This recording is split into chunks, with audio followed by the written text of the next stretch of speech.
नमस्कार दोस्तों। लॉकडाउन जब खत्म भी हो जाएगा तो अब कम से कम 2020 में कुछ चीजों से हम उबरने वाले नहीं हैं। मास्क और सैनिटाइजेशन की इंडस्ट्री बहुत तेज बूम पर जाएगी। आपको ये तो पता ही होगा, आप में से कई लोगों को, कि मार्केट में डेटॉल खत्म हो चुका है।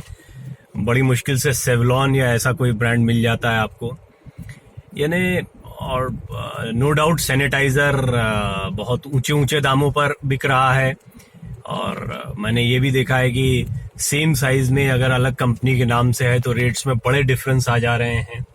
इन चीज़ों पर रेगुलेशन की निश्चित तौर पर ज़रूरत होगी, और रेगुलेशन होगा भी जैसे जैसे कंपटीशन आएगा। तो ये चीज़ें उतनी महंगी नहीं होंगी जितनी अभी हैं, क्योंकि अभी एक क्राइसिस टाइम है और व्यवसायी उसके लिए एक्सप्लॉइट करते हैं। सरकार ने कड़े नियम बनाए हैं।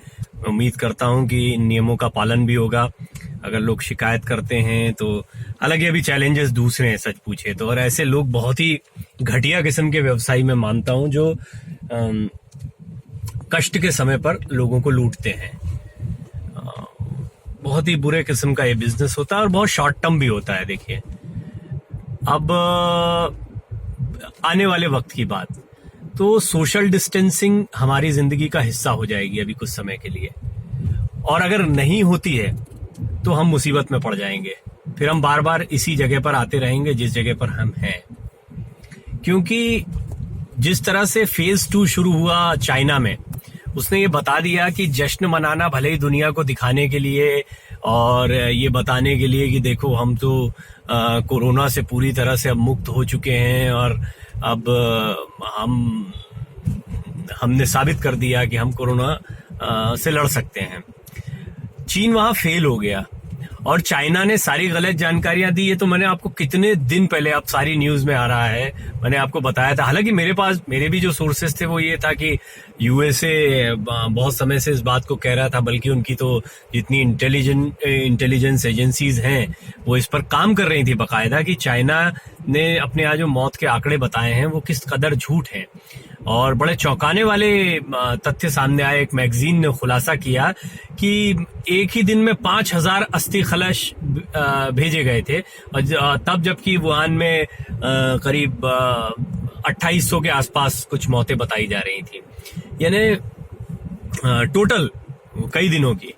तो ये अंदाजा लगाया जा सकता है कि बहुत सारी चीजें चाइना ने छुपाई है। और चाइना के मीडिया के बारे में मैंने हमेशा कहा है कि ना तो मीडिया स्वतंत्र है और ना लोग स्वतंत्र है, और सोशल मीडिया के थ्रू जो जो चीजें आई उनके बाद कई डॉक्टर्स का गायब हो जाना, कई आम लोगों का जो एक्टिविस्ट बनकर चीजों को पोस्ट कर रहे थे उनका रातों रात गायब हो जाना, ये बहुत आम तौर पर चाइना में शोषण होता रहा। और ये डराने के लिए भी होता है कि और लोग ना करें, क्योंकि चाइना चीजों को छुपाना चाहता है।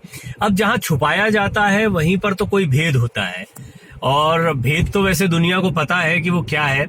भेद निश्चित तौर पर यह है कि अगर 14 शुरुआती कोरोना वायरस के केसेस, और ये सत्यापित बात है, ये मैं नहीं कह रहा हूं अपनी तरफ से, आप इसके बारे में रिसर्च कर सकते हैं।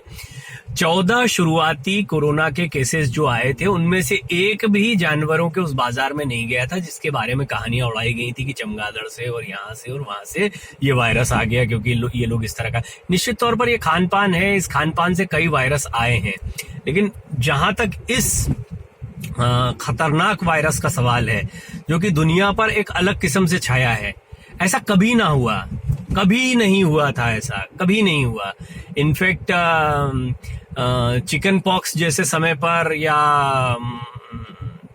और भी जो दूसरे वायरस थे वर्ल्ड वॉर 2 के बाद में, जो इन्फ्लुएंजा, जो मुझे नाम अभी याद नहीं आ रहा, इन्फ्लुएंजा जैसे समय पर भी ये दुनिया में कई जगहों पर था, पर ये स्वरूप नहीं था कि बिल्कुल कंट्रोल आप नहीं कर पा रहे हैं और चेन रिएक्शन की तरह बहुत तेजी से मल्टीप्लाई होता जा रहा है। पूरी दुनिया को लॉकडाउन करना ये एक तरीका है।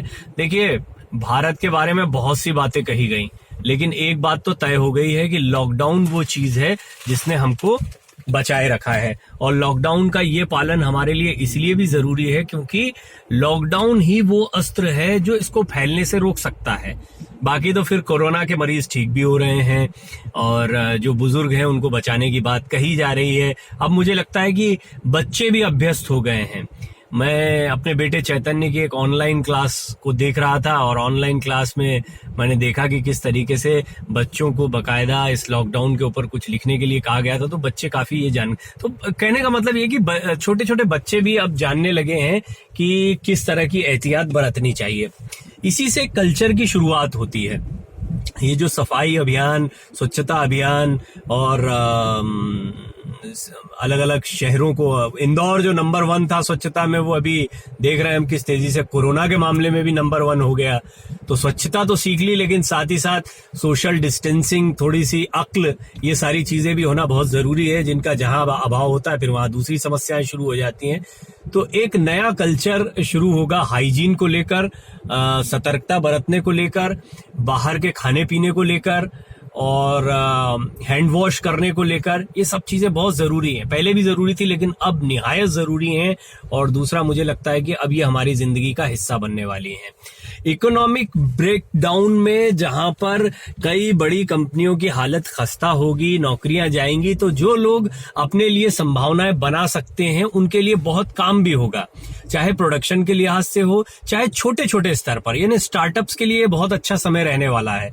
मैं हमेशा से बात कहता रहा हूं कि स्टार्टअप शब्द ही बना है संकट काल के लिए।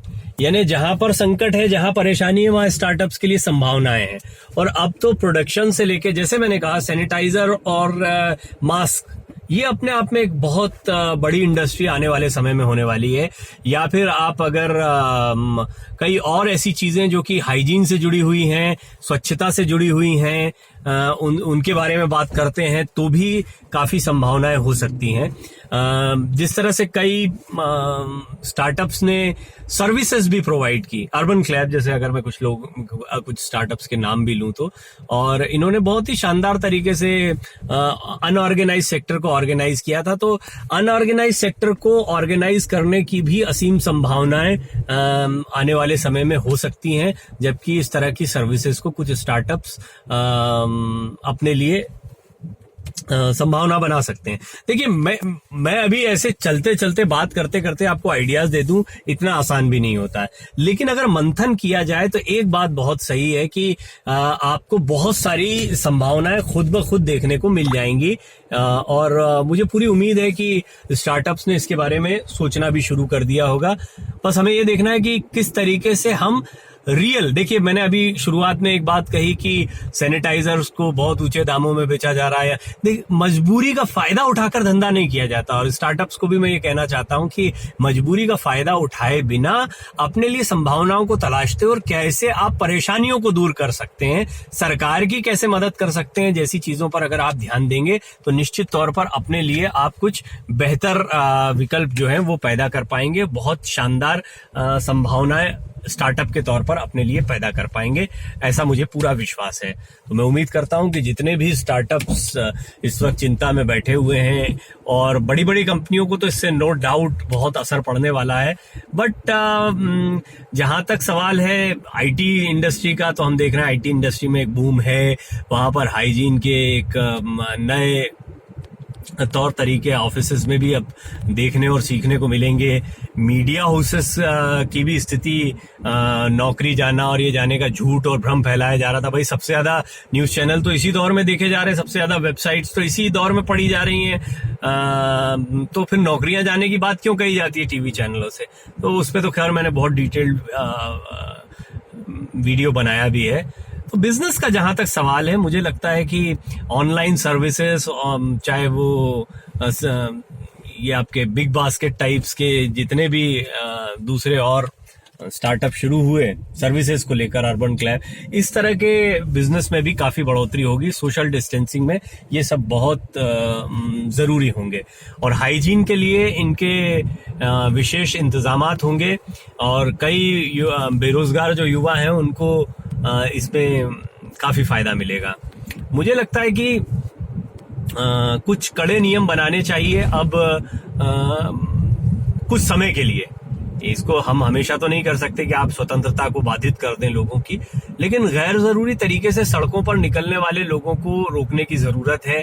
काम को जहां ऑनलाइन किया जा सकता है, अगर कई लोगों का काम अभी ऑनलाइन चल रहा है, तो इस परंपरा को भी आगे बढ़ाए जाने की सख्त जरूरत है कि कैसे हम ऑनलाइन काम की परंपरा को और ज्यादा बेहतर बनाए। ये विदेशों में ये कल्चर हो चुका है शुरू, लेकिन हमारे यहाँ थोड़ा ज्यादा हम देख रहे हैं कि दिल्ली की सड़कें, नोएडा की सड़कें किस तरह से ट्रैफिक से अटी पड़ी रहती हैं। ये तो बहुत आश्चर्यजनक रूप से अभी मैं आपको खाली सड़कों की सैर कराता रहता हूँ, और इसीलिए भी ये दुर्लभ दृश्य हैं, क्योंकि मुझे नहीं लगता कि लॉकडाउन के बाद ये दृश्य आपको देखने को मिलेगा। और आने वाले 2 महीने में तो हालात फिर से वही हो जाएंगे जो थे, चाहे वो ये आसमान की बात हो, हवाओं की बात हो, सड़कों की बात हो, सब में कचरा होने वाला है। खैर वो तो उससे तो हम बच नहीं सकते हैं, लोग हैं तो कहाँ जाएंगे, बट गैर जरूरी तरीके से निकलने वालों पर थोड़ी पाबंदियां अब कुछ समय के लिए होनी चाहिए, जब तक कि हम कोरोना से पूर्णतः मुक्त नहीं हो जाते। तो मुझे लगता है कि काफी कुछ बदलाव कोरोना संक्रमण की वजह से आने वाला है, और हम एक बिल्कुल नई दुनिया में या एक नए समय में प्रवेश करने वाले हैं। और ये कुछ चीजें हैं जो हमारी आदतों का हिस्सा बन जाएंगी, हमारी जिंदगी का हिस्सा बन जाएंगी। बहुत बहुत शुक्रिया, आप मुझे लगातार सुन रहे हैं, और मैं ये भी चाहूंगा कि कोई विषय भी हो तो भी आप मुझे बताइए। रोज जब मैं आपको कुछ तस्वीरें बताता हूं, तो जैसा मैं कहता हूं कि मेरी अपनी पर्सनल डायरी है एक तरह से, और मैं इसको साझा भी करता हूं। आप में से कुछ लोगों को ये अच्छा भी लगता है, तो आप भी अपने कुछ, अगर मन की बात है तो वो बताएं। और धन की बात भी अगर मैं कुछ उस पर कुछ बोल पाया तो उस पर भी मैं जरूर बोलूंगा कि कैसे बिजनेस या दूसरी चीजों पर काम किया जा सकता है। बहुत बहुत धन्यवाद सुनते रहने के लिए।